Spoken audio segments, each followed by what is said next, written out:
Hello, and welcome to the Bible Difficulties and Answers podcast. I'm your host, Lance Smith, and it's great to be back with you for a special Sidebar episode, number 134. Whether you've been tuning in since we started this journey or you're just now jumping in, today we're hitting the pause button to look back at the first half of 2025. We'll dig into some numbers, celebrate our wins, and tackle a listener question that's got us needing some serious dough. Yeah, that's the only bread pun I'll throw at you today. So grab your coffee, sweet tea, or maybe a cold lemonade for the summer heat. And let's get started like a road trip with a full tank of gas. Before we dive in, I've got a quick personal request for you, our awesome listeners. This podcast is a bit of a lone wolf in the Bible show world. I don't pop up on other podcasts, and we don't have guests on this one. Our mission is simple. Dig deep into those tough Bible questions and apparent contradictions that make you scratch your head. That means we grow purely by word of mouth, like a small town diner everyone raves about. If you love what we do each week, could you do me two favors? First, tell two friends about the podcast and nudge them to give it a listen. Second, drop a 5-star rating and review wherever you listen, Apple Podcasts, Spotify, you name it. It helps the algorithm point curious folks our way. Thanks for spreading the word. Now, after 35 years in the corporate world, I've got a soft spot for numbers that's bigger than my love for a good barbecue. Spreadsheets are my happy place, like flipping through a family photo album. So, when it came time to review our podcast performance, I was more excited than a kid at a summer fair. Let's rewind to the second half of 2024 and see how it stacks up against the first half of 2025. Don't worry, I'll keep it as fun as a backyard cookout. We launched on November 20th, 2023 with a trailer that set the stage like the opening act at a concert. Our first 5 episodes tackled big topics like Christian apologetics, the cosmological argument, and the reliability of the New Testament. Those 6 episodes pulled in 329 downloads, averaging about 55 each. Modest, but a solid start for a podcast finding its groove. In the last 6 months of 2024, we racked up 5,269 downloads, averaging about 878 per month. August hit 922 downloads, and October climbed to 1,114. But September dipped to 618. Maybe everyone was busy with back-to-school madness. November was our peak at 1,068 downloads, showing we were picking up steam like a train leaving the station. Now, fast forward to the first half of 2025, and we've soared to 6,881 downloads, a 30.57% jump from late 2024. That's an average of 1,147 downloads per month, with a high of 1,422 in June, our best month ever. March saw a dip to 949, but it was less severe than September's drop, showing we're keeping listeners hooked more consistently. Now, assuming about 8 episodes a month, our average downloads per episode climbed from 121 in 2024 to about 143 in the first half of 2025, blowing past our goal of 130 downloads per episode. We've released 48 episodes by July 1, 2025, totaling 6,881 downloads for the first half of the year, building on 2024's full-year total of 8,476. That's a 62% increase if we keep this pace. Our monthly downloads jumped from 946 in December 2024 to 1,422 in June 2025. And we're on track to keep going faster than a wildfire in dry grass. Our Tuesday Contradiction series, sparked by your feedback and the Skeptics Annotated Bible site, has been a hit since it launched in October 2024. It's like striking a match in a room full of candles. Our Facebook group is buzzing with about 25% more comments and questions in 2025. It shows you love diving into the tough stuff, and we're thrilled to keep the conversation going. On May 25th, 2025, we launched a special Sunday series called Faith That's Not Blind, based on the book by J. Steve Miller. This 20-part series has been a crowd pleaser, like a home-cooked meal that keeps everyone coming back for seconds. The response has been fantastic, with listeners loving its deep dive into a faith grounded in reason and evidence. That's a fresh flavor to our podcast, and we're excited to see it connecting with so many of you. Geographically, the United States led in late 2024 with 89.03% of downloads. That's 4,691. With Canada, the UK, Nigeria, and Germany in the top 5 across 31 countries. In the first half of 2025, the United States share edged up to 89.83%, 6,181 downloads. That's up 31.76%. And we expanded to 42 countries. That's a 35.48% increase. The UK jumped to second place with 274 downloads. That's a whopping 207.87% surge, overtaking Canada's 109. New listeners joined from Ghana, Zambia, Malaysia, and even Papua New Guinea, showing our reach is spreading like a rumor in a small town. We've grown from 41 states in 2024 to 43 states plus the District of Columbia, finally getting Wyoming and Vermont on board. Only 7 states left to cover. Come on, Rhode Island and Montana, up on board. Share us with a friend. I'm still, though, holding out for that penguin researcher in Antarctica. Maybe an episode on ancient creatures will hurt then. Platform-wise, in late 2024, iOS dominated with 61.26%.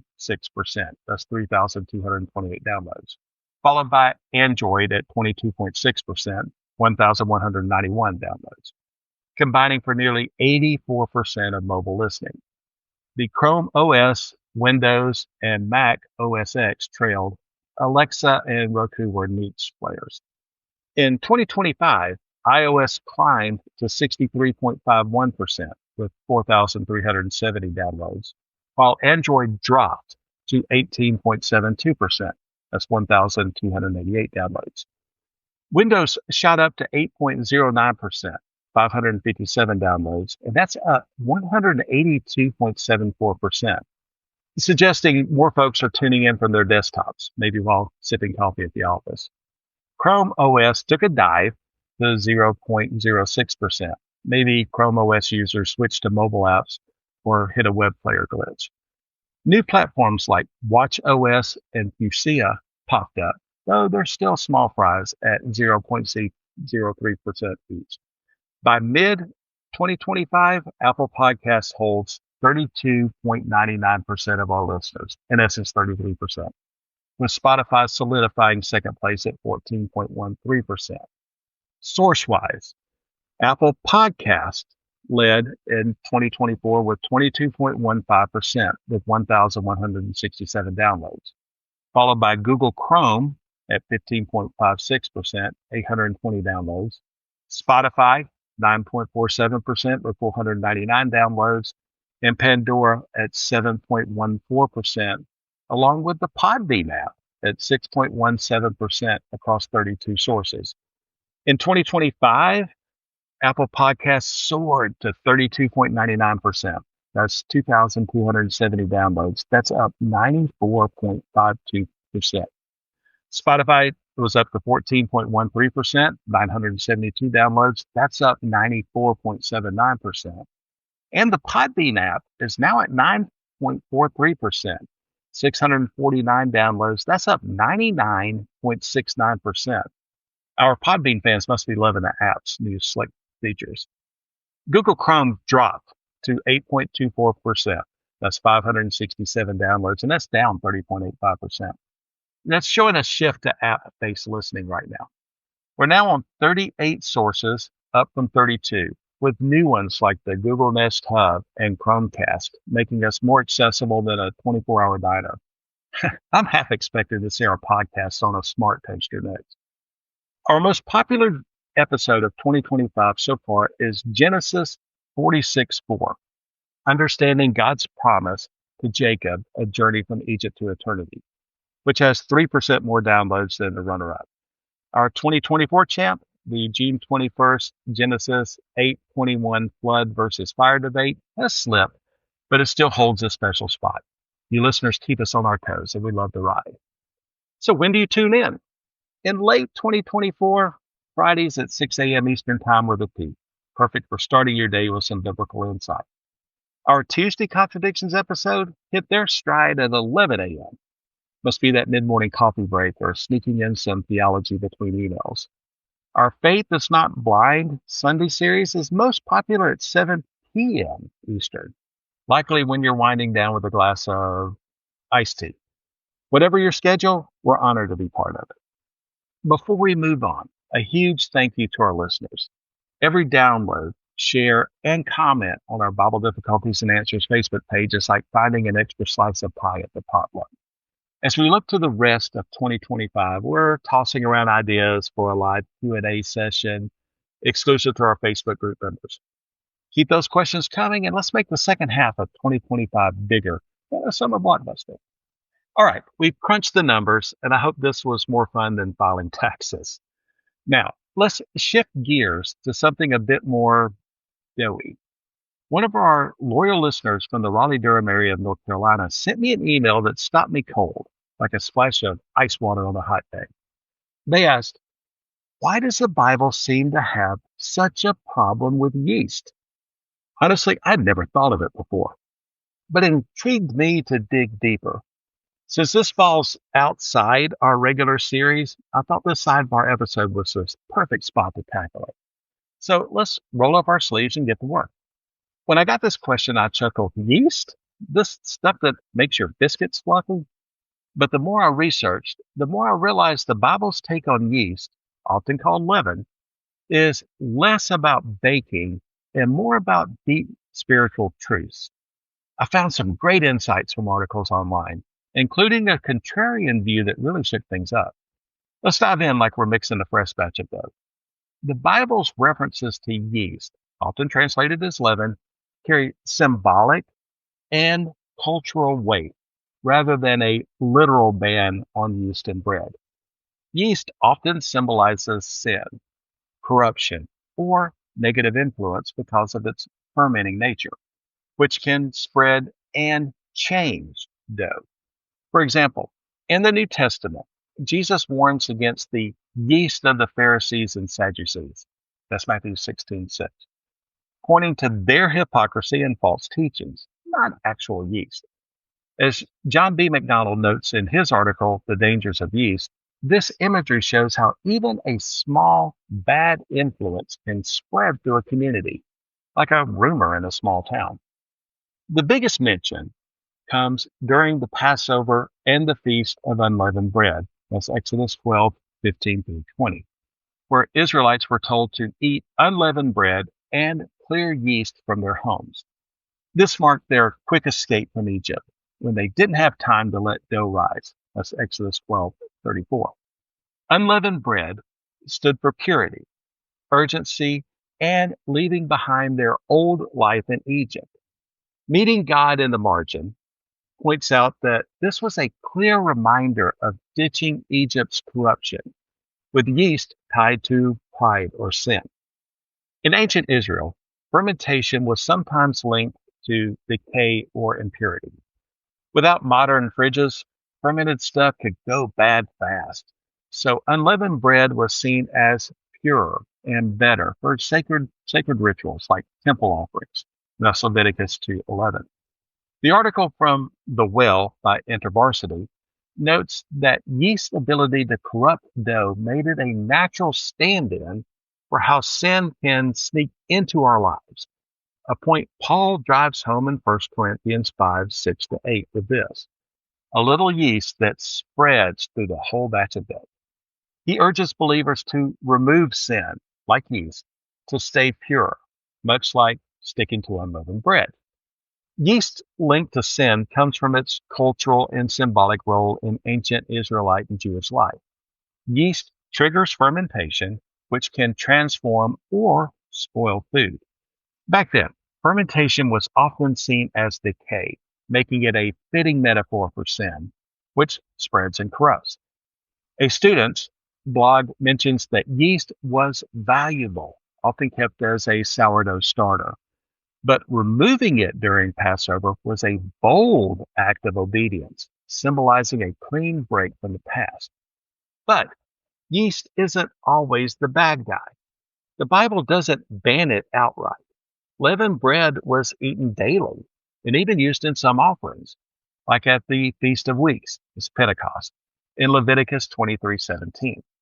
In Matthew 13:33 and Luke 13:20-21, Jesus compares the kingdom of God to yeast that a woman mixes into flour until it's all leavened.